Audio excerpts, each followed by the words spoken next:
Welcome everybody to today's book launch. I want to begin by acknowledging that we are on the lands of the Eora Nation, where a treaty has never been signed and sovereignty has never been ceded, and therefore we are essentially benefiting from stolen land. I also want to extend, I'm sorry, Colin, have you got all the Zoom people on? Are all the Zoom people on? Apparently there are. Okay, good. We can't talk to them because it's a webinar, but I hope so. So I just wanted to extend an acknowledgement to any First Australians who are joining us in the room, but also on Zoom, that are on other lands. So I'm Renata Grossi from the Faculty of Law, and today we're here to launch the book by the very enticing title, The Chinese Corporate Ecosystem, which was published by Cambridge University Press later last year. I'm not going to say much about the book. The number of people here and on Zoom speak to its importance, and I think that the author is best to speak to its contents. However, I'd like to introduce to you the author. So Colin Hawes is a much valued and highly esteemed colleague at UTS. He is both an associate professor in the Faculty of Law and a research fellow in the Australian-China Relations Institute. Colin joined the UTS Law Faculty in 2005 after obtaining his PhD at the University of British Columbia and practicing law in Vancouver, Canada. He has published 3 books and numerous articles on Chinese law and society and Chinese corporate governance in international journals such as Law and Society Review, Journal of Corporate Law Studies, and the American Journal of Comparative Law. Colin's overarching interest is the intersection between corporations, law, and culture. His research focuses on the embedding of legal culture in contemporary Chinese legal practice, including the growth of legal precedents, the creative interpretation of corporate law by Chinese judges, and the impact of technology on the operation of the Chinese legal system. So without further ado, I'm going to hand over to Colin, who's going to speak for about 30 minutes, and then we'll have some time for some questions. And we aim to finish by no later than 1:30. So over to you, Colin. So thank you, Renata, and thanks to ACRI for helping to promote this event, and to all of you for coming. And we had some technical issues, but I'm hoping that the people who have Zoomed in can also hear me online. And you will have a chance to put questions into the Q&A or to ask me in person at the end. So let's hope this is all working technically. I've called this talk The Fractured Chinese Corporate and Political Ecosystem. And I just have to move this stuff out the way off my screen so I can see my own PowerPoint. I want to talk about the difference between surface and reality in China and some misunderstandings that have come out because of that. And secondly, the fragmented and fractured political ecosystem, which is one reason why we don't understand China so well. We're not aware of the fragmented nature of that ecosystem. And then some case studies to illustrate that about corruption and self-interest as fragmenting forces subverting the ecosystem. And I'll finish with some case studies of these private corporations, Huawei and Alibaba Ant Group, to show how they try to work within that political ecosystem and why that's relevant for Australians. So what do you see here, as in this slide?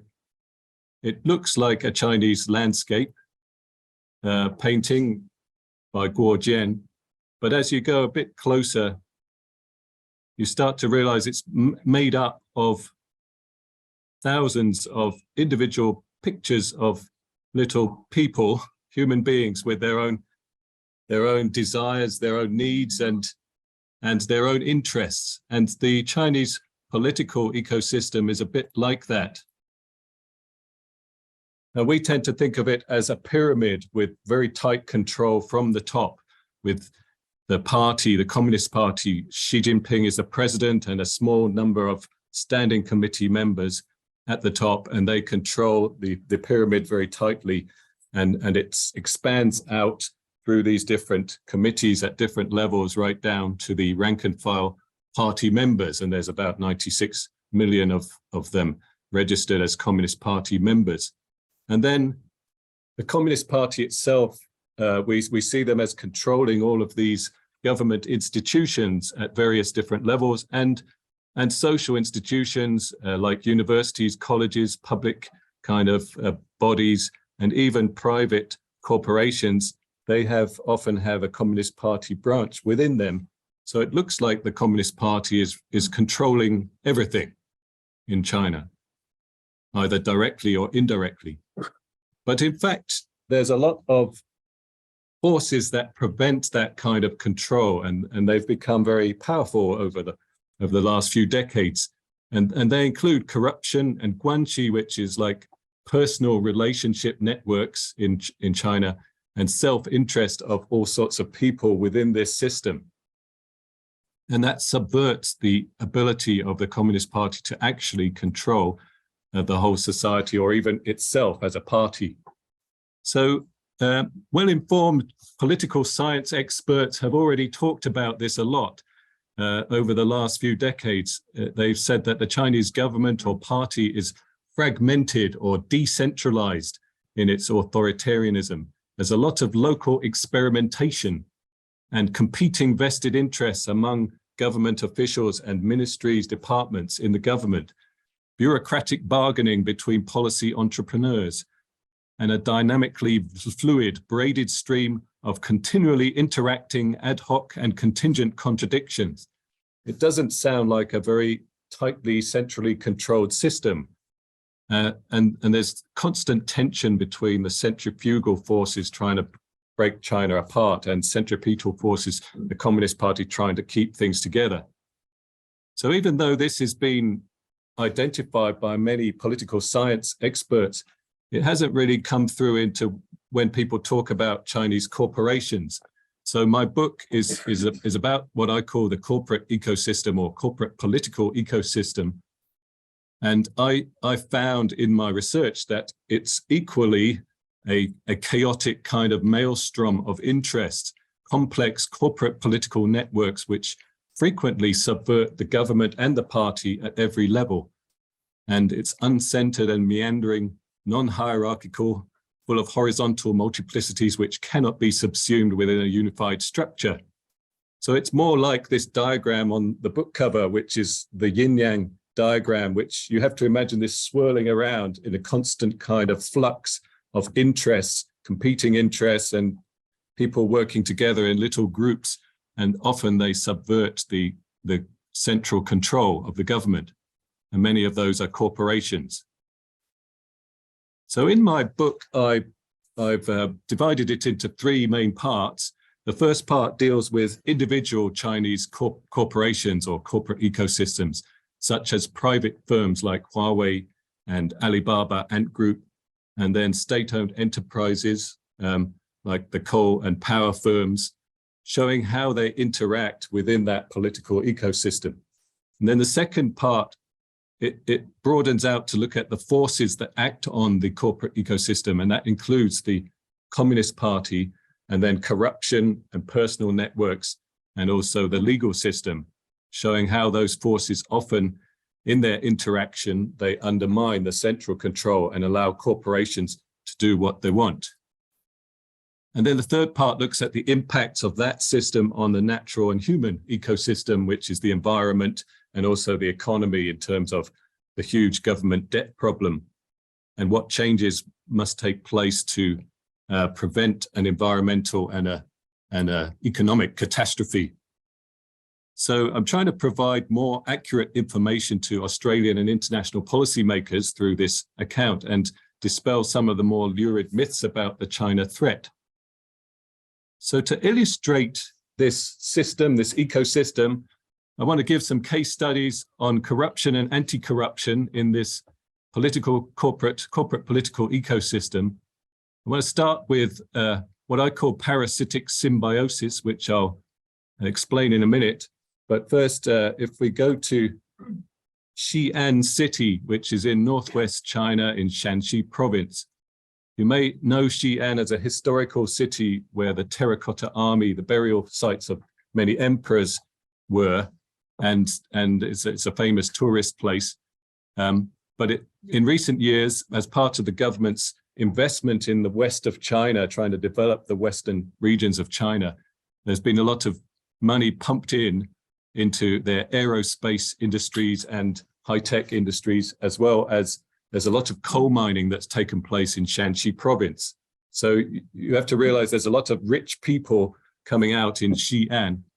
Now, just south of this city is this big range of mountains called the Qinling Mountains, which really divides the north of China from the central part of China, and it's a climate difference between the two regions. And it's a home to many unusual or rare species. I've heard that there's a special kind of panda called the Qinling panda, but I've never actually seen one, but you might be able to spot one if you look carefully on this slide. So it turned out that from 2005 onwards, a lot of illegal villas were being built on the foothills of these Qinling Mountains, and over 1,000 of these properties. Some of them were individual houses and some were big blocks of apartments. And they're all illegal because this was a national park and an ecological zone protected by the country, the state. And you could see on some of these slides how much they spread out all over this ecological zone. They're huge developments and very big houses. Some of them were designed as more like traditional style Chinese homes, but they were all brand new. And this big one on the left, it's 1,100 square meters of property plus 70 plus square meter doghouse, apparently, which is bigger than a lot of our apartments in Sydney. But you can see they're very luxury type apartments for the new rich of Xi'an, and for them to escape from the city. So it's what I call corporate political parasitic symbiosis. So a parasite is basically an organism that benefits from living on another organism while harming that other organism, like a tick on a dog or hookworms in a human stomach. And when it comes to these real estate developments, you get the real estate, the construction firms, which obviously want to make money out of this new market. So they're happy to build in the ecological zones and make profits. And their customers are the newly rich entrepreneurs from Xi'an who want a nice place to live outside the city, beautiful surroundings, but still within about 30 minutes drive of the center. And then the local politicians, Communist Party officials, they don't get very high salaries. And so, but they do have approval power for these developments. So they're very much tempted to receive bribes or even receive properties in these developments in return for approving illegal kind of developments in these ecological zones. And so that's what happened over this 10-year period. And you get this corrupt symbiosis between these networks of people who are all doing this for their own benefit, but they use exemptions to the law, like saying these are for rural purposes or for the public benefit or ecotourism resorts. But everybody knew that this was just private homes for rich people. So who is harmed from this kind of parasitic behavior? The natural and the human environment is harmed in terms of the ecology is ruined and pollution increases in that region. And the Communist Party is also harmed because its politicians, its officials become corrupted by the money and the benefits that they can get, and they evade the law and the central party policies. It's very difficult to crack down when you get this kind of small ecosystem involving local governments. So Shangguan Jiqing, who was the mayor of Xi'an at the end of this period, he said most of the buildings had been there so long and there were complicated personal relationship networks involved. I was afraid if we demolished all these buildings, it would harm the vested interests of powerful people. Especially as a new mayor, I was afraid of opening up this old can of worms. And it's difficult to crack down because of the systemic resistance by the local government to the central government's orders. So Xi Jinping, the president, sent down 6 executive orders over a period of about 4 years, saying that we need to uphold ecological civilization. We need to protect the environment here on these Qinling Mountains. We need to demolish all these illegal villas. But they were basically ignored. They demolished a few very, poor quality homes on the edge, but they basically ignored these orders from Xi Jinping. So eventually he sent down a special anti-corruption working group from Beijing with dozens of investigators led by a deputy minister in the government. And there was massive publicity in a China Central Television documentary about this. And most of the villas were demolished. And dozens of these local party leaders were jailed for corruption. And the most senior one was called Zhao Zhengyong, who was the Shanxi Party secretary of the province. He was given a suspended death sentence for his part in this and some other corrupt deals involving mining firms and those kind of shady transactions. He's the one in the top of this slide in the circle, and then the other one who's crying is a man called Wei Minzhou. He was the party secretary of Xi'an City, and he's crying because he's just realized he's been disloyal to the party, and now he's going to jail for dozens of years. So suddenly he realizes he's done a bad thing. So it seems like the problem was solved in this Qinling developments. But I'll come back to that in a few minutes as to whether it really was solved there. But first, I want to, and there's a picture of the demolitions taking place, which was broadcast on the Chinese TV, and to make an example to show that the government is trying to uphold the environmental laws and not allow people to build these properties in ecological zones. But you have to realize that Shanxi province is just one small microorganism within a much bigger corporate political ecosystem. So Zhao Zhengyong, he was quite a senior person, but he was only on the Central Committee of the Communist Party, one of the top 400 leaders in China, party leaders. And there have been even higher level officials caught up in these kinds of corrupt schemes in other places as well. And so I want to talk a bit about Bo Xilai, who was in the top 24 leaders of China, the Politburo, and he was also the Communist Party secretary of Chongqing, a huge city in southwest China. And this is an example of predatory corruption. It goes beyond just parasitic behavior because it involves violence as well. So Bo Xilai's wife was Gu Kailai, and she got to know this British business consultant called Neil Haywood, and he helped them with various things, like he helped their son, Bo Guagua, to get into an exclusive private school in the UK called Harrow, and he also helped them to hide some of their assets overseas. But he was not the one who was actually paying for this. It was actually this CEO called Xu Ming, who was CEO of the Shide Group, a private corporation.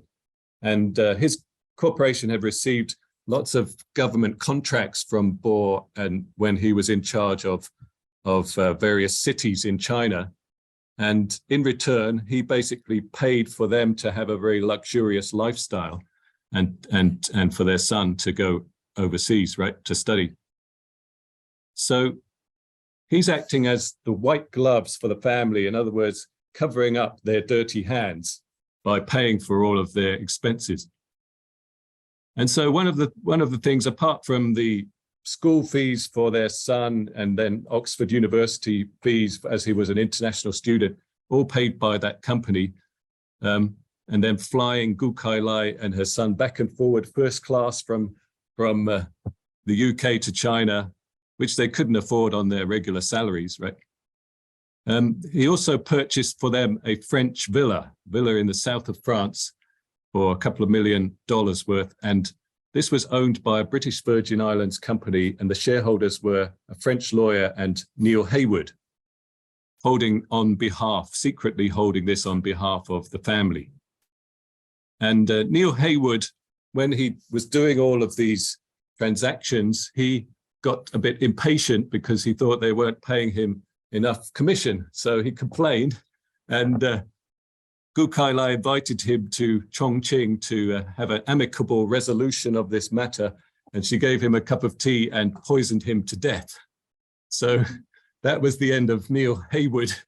And unfortunately for the family, Bo Xilai was having a dispute with his police chief in Chongqing, and the police chief fled to the US consulate in Chengdu in southwest China and revealed this whole tale of murder, basically. And then they were arrested. Gu and Bo were arrested, and they were sentenced to life imprisonment for both the murder, covering it up, and also the corruption that came out in the trial. So you can see this is a kind of network where they use a private corporation, they benefit that corporation, but in return, the corporation pays for all sorts of gains. And it's not for the benefit of the Chinese government, even though they are senior Communist Party officials. And it can sometimes lead even to violence. So that's another small microorganism, if you like, in this whole corporate political ecosystem. Now, it turned out that there was an even more senior government official involved in trying to protect Bo Xilai, and possibly even trying to start a coup against Xi Jinping back in 2012, 2013. And that was Zhou Yongkang. He was one of the top 7 leaders of China in the Politburo Standing Committee. And he had a whole network of people, not just Bo Xilai, but also various provincial government leaders were helping him to protect his son's business, which was a private corporation.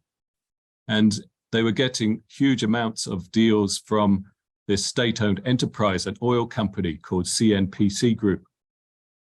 And then they were getting protection from the public security, which is the police in China, which Zhou Yongkang was in charge of. And secondly, from this, like a kind of enforcement was done by this mafia figure called Liu Han, who used to either intimidate or even kill some people who opposed this corruption going on, mainly in Sichuan province in southwest China. And allegedly, Zhou Yongkang received, either for himself or his family, received over $300 million worth, US dollars worth of bribes and illegal gains from this corrupt scheme. So he was like the protection umbrella, or he was like a tiger protecting foxes and rats in this predatory corruption scheme. So he was arrested and then sentenced to life imprisonment in 2015. And that was another slightly larger microorganism because it involved several provinces in China and state-owned enterprises as well. So you can see that with all of these kind of networks, which is not, that's just a few that I've mentioned, there were quite a lot of others as well. You can see how corruption and personal relationships, guanxi, and self-interest are getting in the way of the Chinese government's ability to govern. And so even though they're trying to prosecute, it's not necessarily having the impact because it's such a widespread systemic problem. They've had this anti-corruption campaign since about 2012, and millions of corrupt officials have been either disciplined or punished, and hundreds of thousands have been sent to jail in that period. And it's caused this massive waste of resources, or this corruption. 2 Chinese scholars estimated that about 6.9 trillion US dollars worth has been wasted on ineffective investment in infrastructure in China, because it's basically being used to feather the nests of a lot of these government officials, and obviously the corporations benefit from this as well. And it's led to a huge local government debt because a lot of this is financed by the state banking system and the local governments. So it's also worsened the environmental crisis in China because a lot of the state-owned enterprises are building, infrastructure that really isn't necessary, especially like coal-fired power stations. And there's a big overcapacity of these in China because they're a good way to, share the profits of of a big infrastructure project, build a coal-fired power station and share the benefits with your friends and family, etc.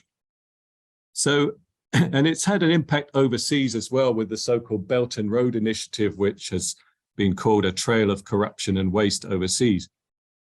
So it's obviously not good for the Chinese government either. So they've made all this effort to have this anti-corruption campaign. And the question is, has it actually stamped out corruption? And if we go back to the Qinling Villas case, it's one example where you could see that it hasn't quite got to the root of the problem. We said that Zhao Zhengyong was the party secretary of Shanxi province. He accepted bribes of over $100 million worth and was given a suspended death sentence. But his boss for 5 years during when these Qinling Villas were being approved and various other shady mining deals that he was prosecuted for, his boss as the actual party secretary at that time was someone who's now in the Politburo Standing Committee, still there today. And he was promoted back in 2012 up to the central government. And then in 2017, he became the director of the Anti-Corruption Commission in China. So obviously he's not going to be prosecuting himself for corruption. So you could see they haven't quite got to the root of the problem because some of the most senior leaders are still in power and able to prevent prosecution of themselves.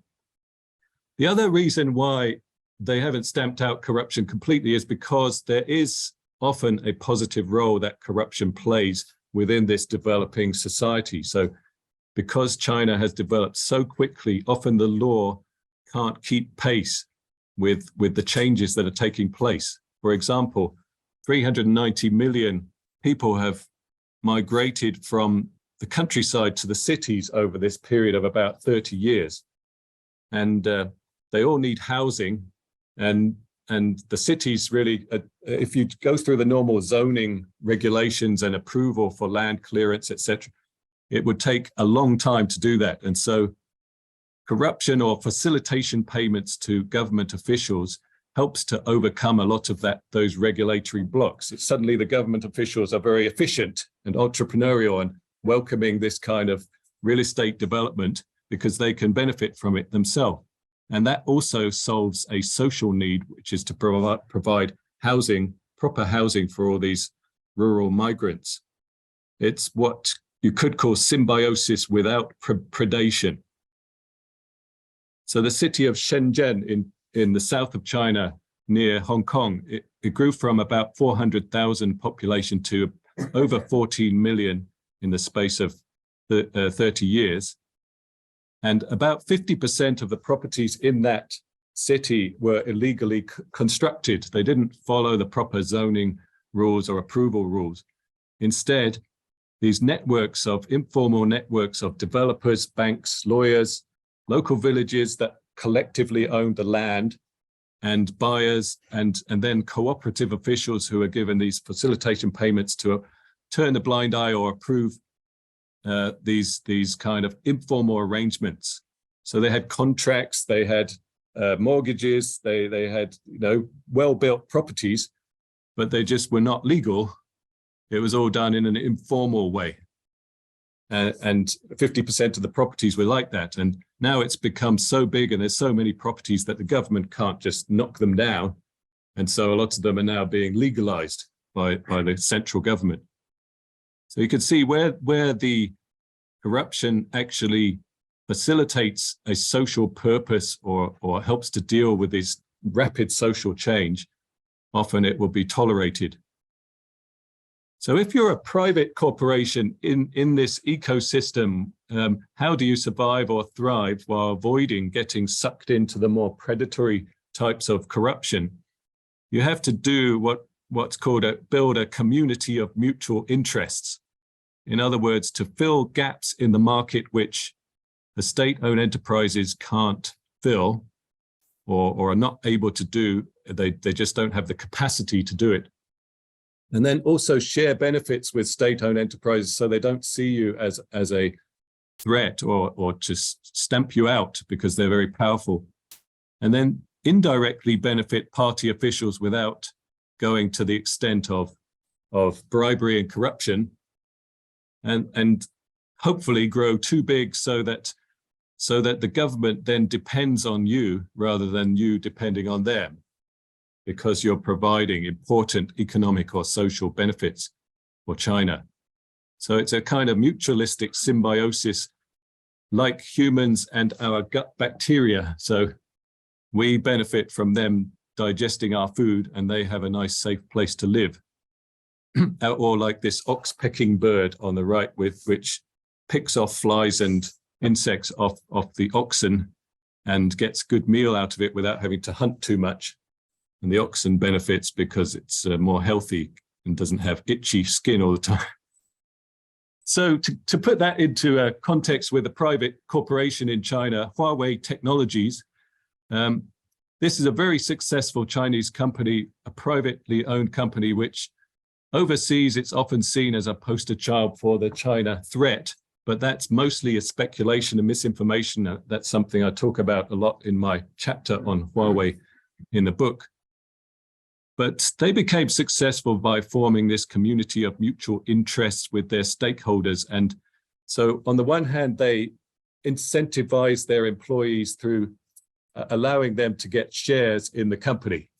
So most Huawei employees in China own shares in Huawei through an investment fund, and they get profits when Huawei gets profits. And a lot of them became quite wealthy through this.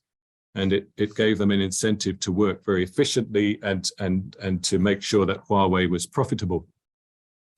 Secondly, they used a similar method to get their customers involved in sharing the profits. So the customers, because they produce telecom hardware and internet equipment that makes the internet work, basically, their main customers were the state telecom firms in China initially. So they set up these joint venture subsidiaries which shared profits with the employees and officials of those telecom firms. Because their salaries were not very high, they were very happy to do this because then they could get, benefits from buying Huawei's products. So they had an incentive to buy, these state firms had an incentive to buy Huawei's products because the employees and officials would get profits, share in the profits as well. And it's a long-term thing because the technology is constantly improving and it needs to be upgraded. So you get 2G up to 4G and 5G, etc. And so there's a constant kind of profitable market there. Huawei was also, I guess, benefited from the fact that you had a society where you had very few telephone users, very few mobile phones, and no internet in the 1990s. And then suddenly, over a period of about 10 to 15 years, you get up to about 1 billion people using for mobile phones and the internet. So they needed all these networks to be built, the hardware behind the internet and mobile phones. And so there were huge opportunities available for private companies to fill in the gaps. And once they became big enough, and then they were actually so big, they were the biggest taxpayer in China. And so they were benefiting the government in that way, and also through the government not having to rely so much on foreign technology firms to build their internet networks. So that's forming a community of mutual interests. And these joint ventures were actually legal at the time. So I won't go into why that was, but it was not an illegal kind of corrupt network. It was done openly. The other company I look at a lot is in the book is Alibaba and Ant Group, another private corporation. They're related companies in a group, and Alibaba basically does e-commerce where millions of independent merchants can use their sites like Taobao and Tmall to sell products online. And when they first started out, there was no online payment system in China. So they set one up themselves and they called it Alipay. And that solved a huge problem for people wanting to buy and sell online, that they could do it all as an online payment instead of going through a bank in the high street. So they managed to attract huge numbers of customers. building up to hundreds of millions of customers over a period of about 10 years. And they realized that they could use this data that they had of all these customers and merchants using their websites. They could collect this data and find out what the financial needs were of these people, how much money they had and whether they wanted to invest money and their credit ratings. So they collected all that data through this Ant group and then recommended a lot of millions of customers to state-owned banks, insurance firms, and finance firms who would then sell financial products. So they were doing the job of vetting the clients, if you like, or customers for the state enterprises who are providing the finance. And it filled a gap because most of these customers probably didn't have any much investments before, and suddenly they were able to buy these financial products and make a bit of profit out of that. So you can see they're filling a gap in the market. They're bringing in the state-owned firms who also benefit. And some of those finance firms are, the big ones are run by princelings who are like the children of senior Communist Party officials. And so they're indirectly benefiting some of these Communist Party officials as well. So it's like an ecosystem, a mutualistic ecosystem where everybody basically benefits. I'm not saying that they're perfect. They have some problems as well, but I don't really have time to go into that. So you could see those groups like Huawei, Alibaba, and also the Shenzhen housing market. They're on the intersection between the private and the state, but they're using the state to benefit themselves and their own commercial interests, while at the same time trying to benefit the Chinese economy. And so the government basically is happy for them to do that. So to finish off, I want to just remind you about the difference between the surface and the reality. The reality often is that individuals or individual corporations are acting in their own interests, even government officials often acting in their own interests. So it may be that corporations have government links, but you have to look at how those links are being used. It's not just a simple case of government controlling corporations. Often there's self-interest or family interests of government officials, which they dress up as national interest, but actually they're just benefiting themselves and not much the country.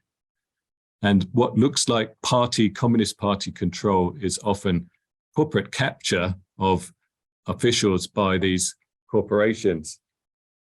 So in terms of the relevance for Australia, we have to realize that the Central Communist Party is much weaker than it appears on the surface. They're engaged in this futile struggle to keep control and sometimes seem to be losing that struggle with all these corruption cases. We shouldn't always blame the central government or Beijing, as it's often called, for when we see what looks like Chinese actors doing things we don't like. We need to pay more attention to the individual local corporate self-interests and see how they are influencing the way that these people behave. And we should also modify our views of Chinese corporations overseas, because companies like Huawei and TikTok, when they come overseas, they are really acting for commercial interests. And so if we understand that, it might help to reduce international tensions, because we're not looking at every single Chinese corporation as if it's an agent of the Chinese Communist Party trying to subvert Western society. So I'll stop there, and if you have any questions, I'll be pleased to hear them. And there may be questions from people online, which I'm supposed to look at my phone. Okay, so, but thanks. Yeah.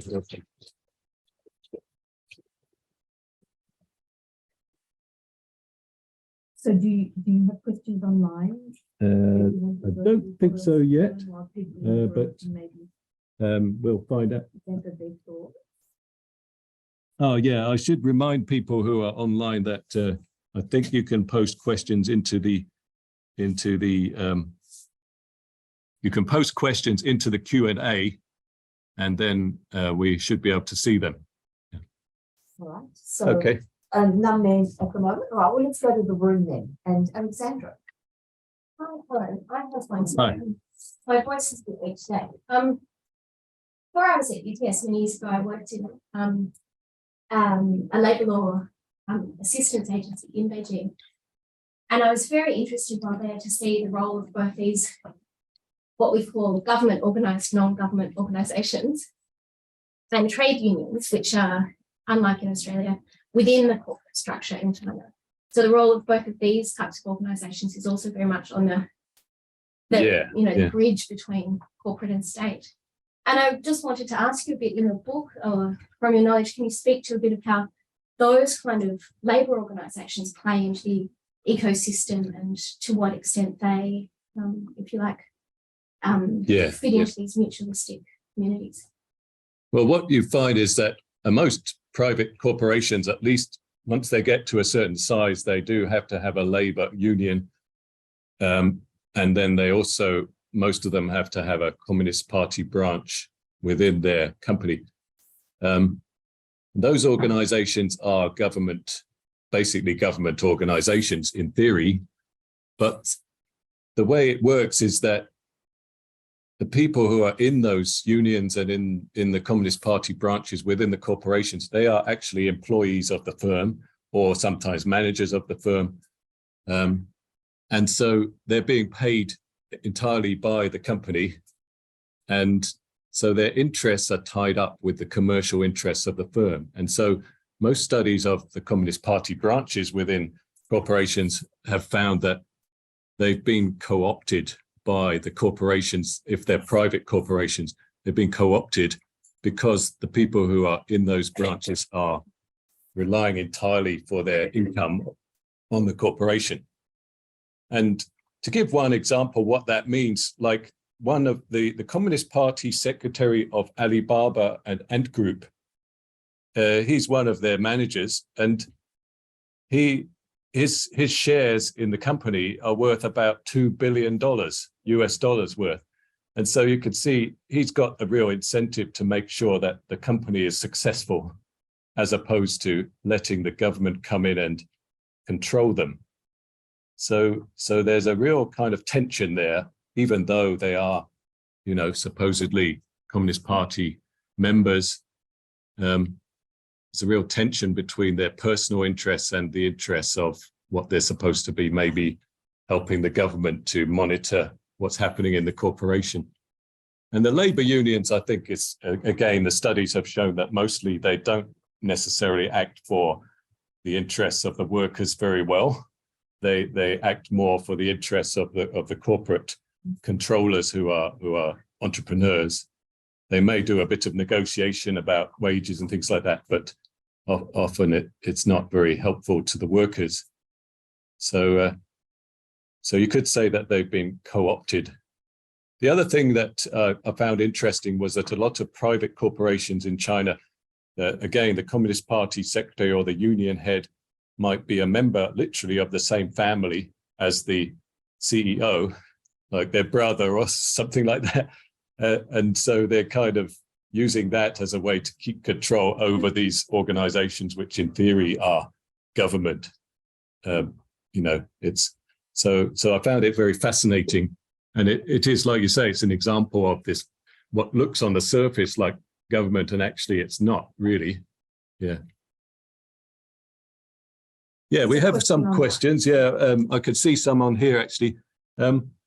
One question from Alan McCormack is, what's the prognosis?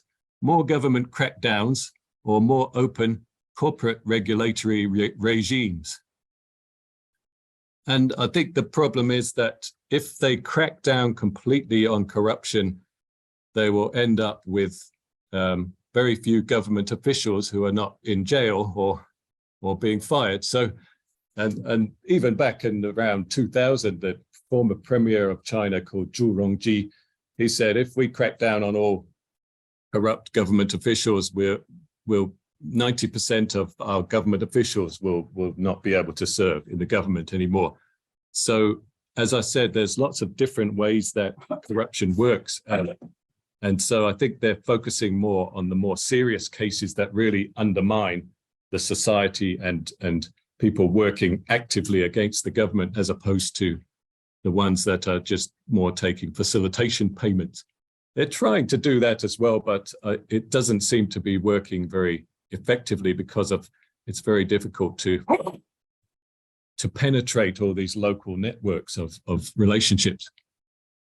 So I think my suggestion at the end of the book, which is a bit of a sort of blue sky thinking, I guess, is that the government should admit the fact that they need their officials to be entrepreneurial, and instead to make it transparent that these government officials are benefiting from the various economic development or corporate development in their regions, especially the local government officials, to allow them somehow to share in the benefits of economic growth, because at the moment their salaries are still relatively low, and there's too many temptations for them to get rewards from the corporations that they're approving all the time, right? So I don't think more government crackdowns will work, but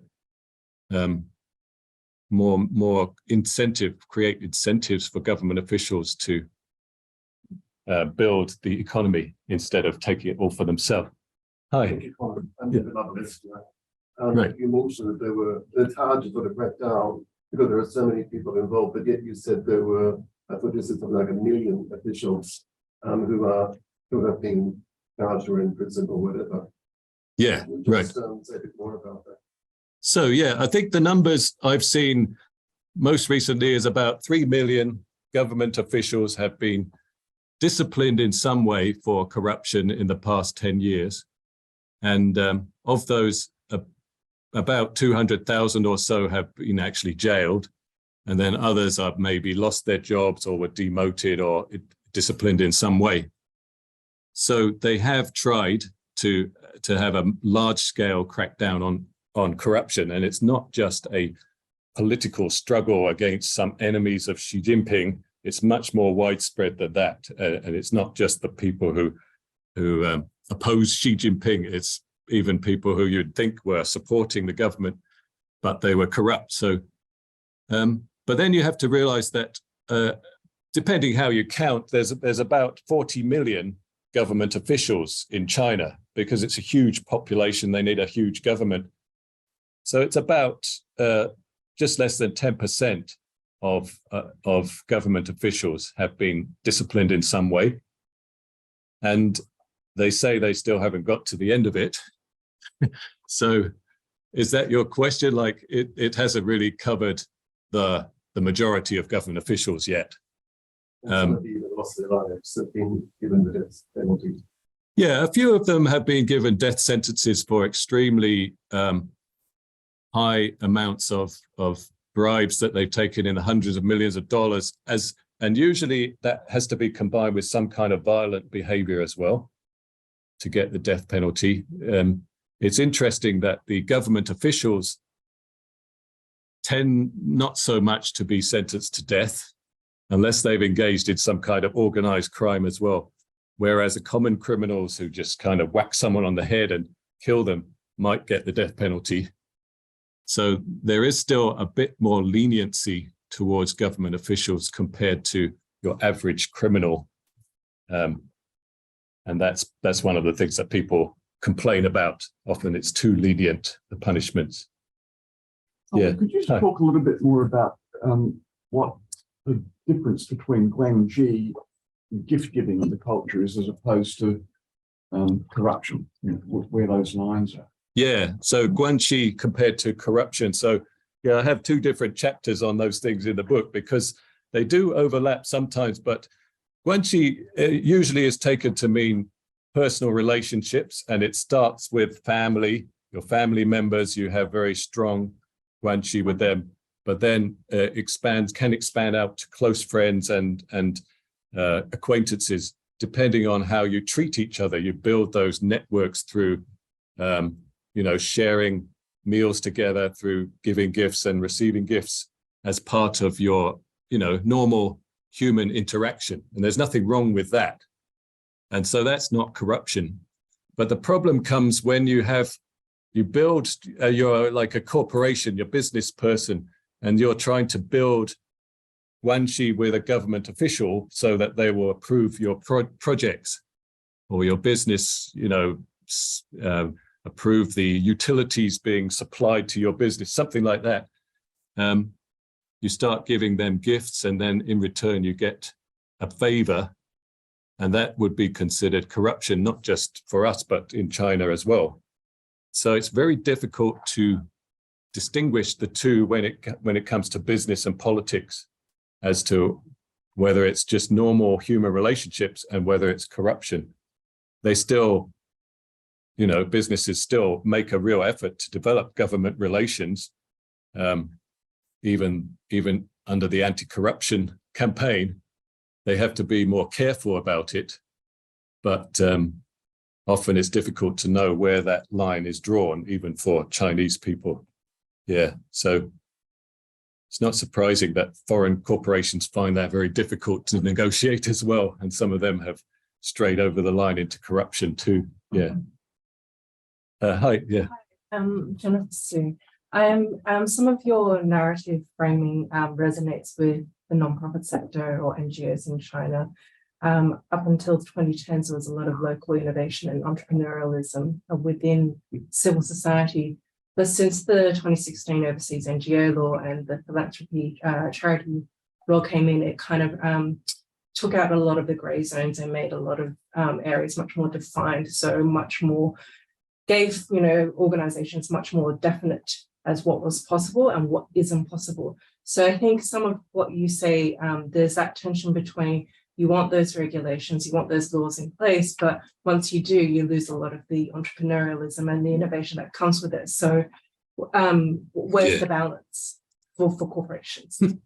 Yeah, that's definitely true. And you could say that the Chinese government has been trying to bring in a lot more laws and regulations to make things clearer in terms of what you can do, what you can't do, how government officials are supposed to behave, like how non-government organizations can behave or can't.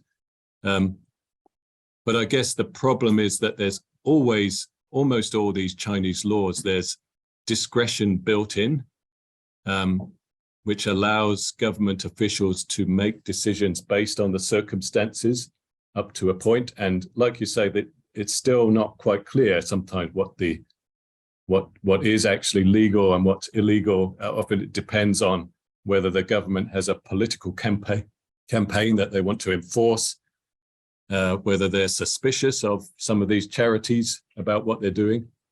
And that makes things very unstable, I think. And that's one problem that a lot of businesses face in China and non-government organizations, that they don't really know what the rules are because they're constantly in flux. Yeah, and again, I'm not quite sure how you overcome that problem. It's partly because the population of China is so huge, and how do you govern such a massive kind of body? And you have to delegate to people lower down the chain, and then they use their discretion or they don't follow what they're supposed to from the center. It's a massive headache, I think, to govern such a large country. I don't think people have really considered that too much when they criticize China for some of the things that go wrong there. Yeah. Well, I think it's important. Yeah, I better ask, see if I can combine a couple of questions here. We might not be able to cover them all. Or maybe should we take the one in the room? Well, I'll just do one from here. Here's an interesting one from Daryl Daisley. What is your view of state-owned enterprises operating in Australia in the resources sector, such as iron ore? How close are they to Communist Party control and influence? So in my chapter on state-owned enterprises, I basically show that a lot of those state-owned enterprises have now become more like commercial firms and looking at to make a profit. And it's quite difficult for the Communist Party to control and influence them, especially when they go overseas. And that's resulted in some countries, in developing countries overseas, in quite a bit of corruption involving state-owned enterprises. in Australia, that there's not a problem with that. But I think you really need to view those state-owned enterprises as economic bodies. At the same time, their senior executives in China, the parent companies, they are Communist Party officials mostly, and they are counted as government bureaucrats. They have a certain ranking on the official system, and they're vetted by the party's organization department before they're appointed. So there's definitely an overlap, if you like, between the government and these firms at the highest levels in their headquarters in China. And so they're going to be at the same time trying to follow party policies more generally, like you can invest in this country, we want you to do this kind of investment overseas. They're going to do that. But it's not like the Communist Party is interfering in the management of those firms as they are operating overseas. They tend to just follow the local laws, whether they're good or bad laws, and to adapt to the local commercial environment. So I don't think the idea that a state-owned enterprise is investing in Australian iron ore firms or mining companies here, it doesn't really necessarily mean that the Chinese Communist Party is trying to undermine Australia in some way. They just need the resources. Yeah, okay, sorry, yeah. Somebody in the room? Yeah. Yes. A lot of the energy for this anti-corruption drive is coming from President Xi. Yeah. What happens when he goes? There's Right, a very yeah. deep-seated roots for this thing. Yeah, well, what happens when Xi Jinping goes? Well, he's here for a while. He's not necessarily here for life. He has to be approved every 5 years to be reappointed every 5 years. So you can't really say he's president for life yet. But at some point he will go. Yeah, it's true that he has been sort of really pushing the anti-corruption campaign, and he's, I guess, a stronger leader than some of the previous ones. But it did actually start just before he came to power, and the previous leaders like Hu Jintao, they were saying that the party is going to fall apart completely if we don't address this problem of corruption. And so I do think it's a collective thing among the senior leaders. At the same time, Xi Jinping has probably made a lot of enemies by prosecuting these very powerful people who have their own personal networks. And so whether that will influence how long he lasts or whether they will adapt this to make it less kind of a kind of punishing campaign once he goes, I'm not sure. But right now, we don't really see any end to his rule. And so it's a bit of a hypothetical. You might ask instead whether he could last long enough without someone stabbing him in the back. Yeah, All right. okay. I think we've run out of time. Maybe people can stay back and chat. Yeah, sure. Colin, but Colin, you're challenging many ideas in this book, obviously not just about China, but about corruption, about self-interest, about corporations and the whole world of business. So thank you for enticing us all to now go and buy a copy of Colin's book. And thank you. Join me in thanking Colin for this book. Thank you.